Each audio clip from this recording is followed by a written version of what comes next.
आल्यावर करतो की नाही, एखादा अडचण आल्यानंतर करतो की नाही, बरोबर एक चुकीचं आहे.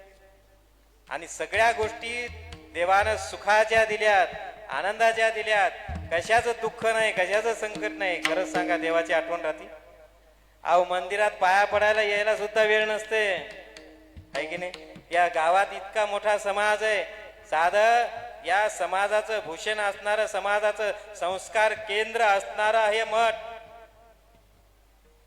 आठवड्यातून एकदाही या मठात मुंडकं टेकायला यायला कोणाला तयारी नाहीये.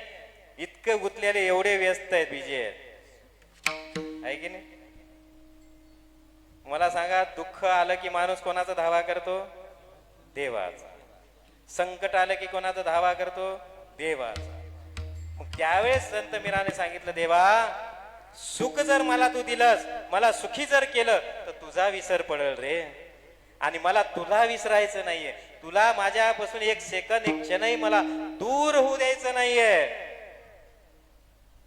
मला तुझं सदैव मला तुझ्याशी एकरूप राहायचंय.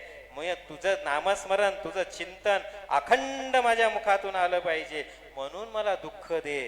दुःखामध्ये जास्त भगवंताचा धावा करतो माणूस, म्हणून मीरानं दुःख मागितलंय. आपण मागतो का?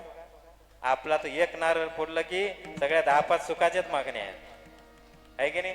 अगरबत्ती ओवाळी की काशीच मागतो, देवा मला चांगले मार्क पडू दे, नोकरी चांगली लागू दे, बायको चांगली भेटू दे, भेटली तर टिकू दे, आहे की नाही.